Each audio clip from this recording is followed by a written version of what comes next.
بسم اللہ الرحمن الرحیم۔ عزیز طلبا السلام علیکم۔ سیکنڈ ایئر اردو کے لیکچر کے ساتھ فاروق احمد حاضر خدمت ہے۔ عزیز طلبا، آج ہم نے حصہ نظم شروع کرنا ہے۔ حصہ نظم شروع کرنے سے پہلے نظم کے سوال سے متعلق میں آپ کو بتا دیتا ہوں کہ کس انداز میں یا کس طریقے پر اس سوال کا جواب آپ نے تحریر کرنا ہے۔ عزیز طلبا، حصہ معروضی کے بعد دوسرا سوال حصہ نظم کا ہوتا ہے، جس میں نظم کے 2 شعر ان کی تشریح کرنی ہوتی ہے، اور اسی کا دوسرا جز ہوتا ہے غزل کے 3 شعر، ان کی تشریح لکھنی ہوتی ہے۔ تو آج حصہ نظم کے 2 اشعار کی تشریح سے متعلق بات کر لیتے ہیں، اور جب حصہ غزل شروع کریں گے تو اس حصے سے متعلق بھی بتا دوں گا کہ کس انداز میں آپ نے اس سوال کا جواب تحریر کرنا ہے۔ عزیز طلبا، حصہ نظم، اور یہ سوال نمبر ہوگا 2۔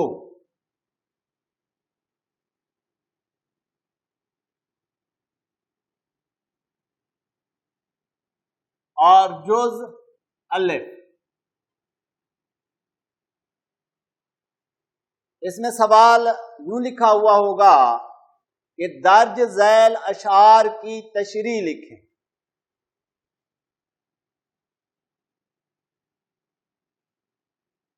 درج ذیل اشعار کی تشریح لکھیں یا تحریر کریں۔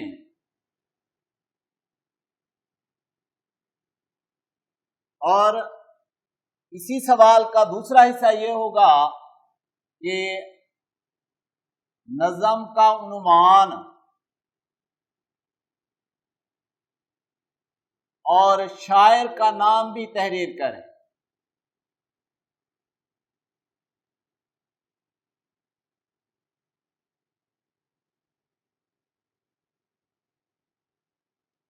یعنی سوال یہ ہوا، درج ذیل اشعار کی تشریح لکھیں، نظم کا عنوان اور شاعر کا نام بھی تحریر کریں۔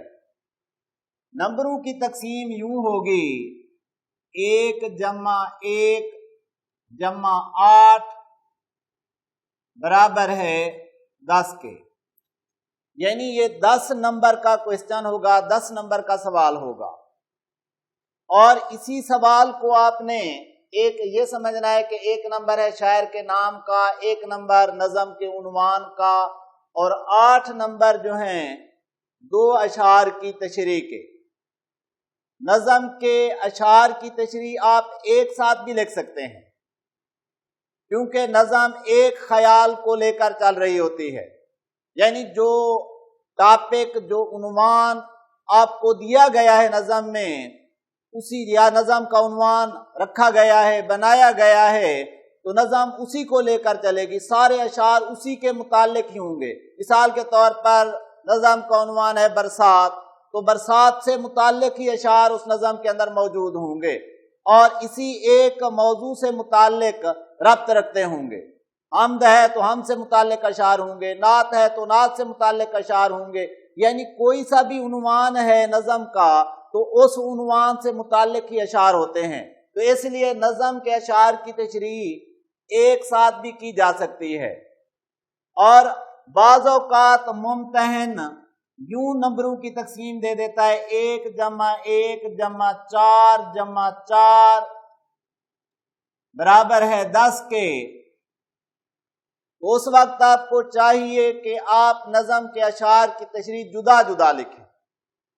نظم کے عنوان کا 1 نمبر، شاعر کے نام کا 1 نمبر، 4 نمبر ایک شعر کی تشریح کے، 4 نمبر دوسرے شعر کی تشریح کے، اور نمبر 10 ہوئے ٹوٹل۔ عزیز طلبا، آج جو نظم ہم نے پڑھنی ہے، اشعار شروع کرنے ہیں حمد سے، یعنی ہماری پہلی نظم سلیبس میں یہی ہے۔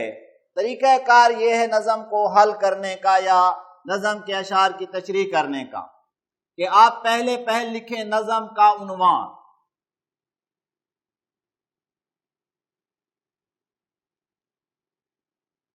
آج ہم شروع کر رہے ہیں حمد، تو حمد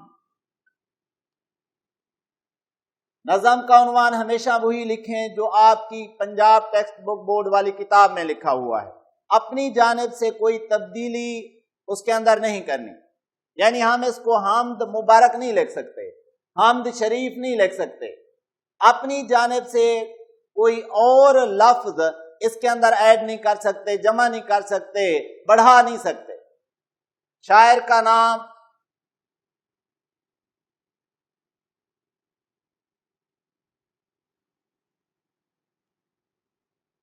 اور جو نام پنجاب ٹیکسٹ بک بورڈ میں استعمال کیا گیا ہو وہی نام استعمال کریں، مولانا ظفر علی خان۔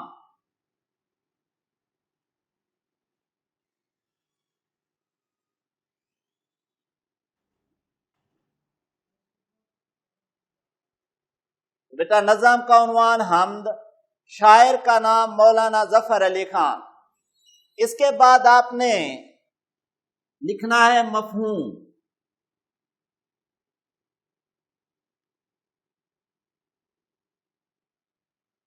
اور مفہوم جو ہے وہ شعر کو نثر والے انداز میں لکھ دینا، مشکل الفاظ کے معنی اسی کے اندر تحریر کر دینا، یہ مفہوم کہلاتا ہے۔ یعنی 2 سطروں میں وہ بات بیان کر دیں، وہ خیال بیان کر دیں، وہ تصور بیان کر دیں جو شاعر نے اس شعر کے اندر کہا ہے۔ مفہوم کے اگرچہ علیحدہ سے کوئی نمبر نہیں ہے، لیکن شاعر کے اس شعر کا مفہوم یا تصور بیان کرنے سے ممتحن جب اس کو پڑھ لیتا ہے تو آپ کی تشریح کے آپ کو اچھے مارکس مل جاتے ہیں۔ یعنی اسی کے اندر وہ خیال، وہ تصور آ جاتا ہے مفہوم کے اندر جو شاعر نے اس شعر کے اندر بیان کیا ہے۔ اور الفاظ معنی لکھنا 9th 10th تک لازم تھا، فرسٹ ایئر سیکنڈ ایئر میں یہ لازم نہیں ہے، اس لیے وقت ضائع نہیں کرنا چاہیے۔ اور مفہوم کے بعد ڈائریکٹ آپ لکھیں گے تشریح۔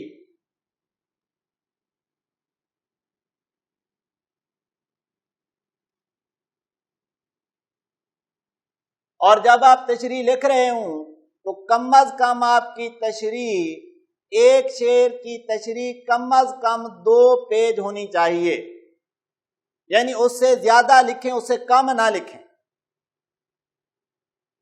اس طرح اب 2 پیج اگر ایک شعر کی تشریح ہو جاتی ہے، 2 پیج اگلے شعر کی تشریح ہو جاتی ہے، 4 پیج بن جاتے ہیں، 10 نمبر کا سوال ہے، تو اس کے لیے کم از کم سوال کی اس کی تشریح کو اتنی طوالت ملنی چاہیے یا اتنی ہونی چاہیے، ممتحن اسی کے مطابق ہی آپ کو نمبر دے گا۔ اور دوسرا یہ کہ صرف طویل نہیں ہونا چاہیے، تشریح کے اندر آپ ضرب الامثال، کہیں قرآنی آیت کا حوالہ بنتا ہے تو وہ حدیث مبارک اس کا کوئی حوالہ بنتا ہے تو وہ حوالے کے طور پر اساتذہ کے اشعار آپ وہاں لکھ سکتے ہیں، تحریر کر سکتے ہیں۔ اور اگر کوئی دوسری لینگویج آپ لکھنا چاہیں اردو کے علاوہ تو اس لینگویج کو آپ نے اردو میں ٹرانسلیٹ کر کے قوسین کے اندر لکھ دینا ہے۔ یعنی آپ نے کوئی قرآنی آیت لکھی تو اس کا ترجمہ لکھ دو، آپ نے انگریزی کی کوئی ضرب المثل لکھ دی تو اس کی ٹرانسلیشن، اس کا ترجمہ اردو میں قوسین کے اندر آپ تحریر کر دیں۔ اور اس کے بعد آپ تشریح کے بعد فنی محاسن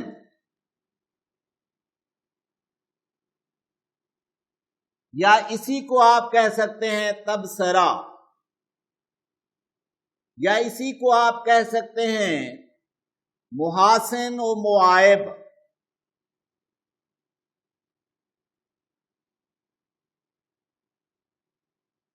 تو 2-2.5 لائنوں پر مشتمل شاعر کی شاعری سے متعلق، اس کے تصور سے متعلق جو اشعار آپ نے پڑھے وہ آپ کو کیسے لگے،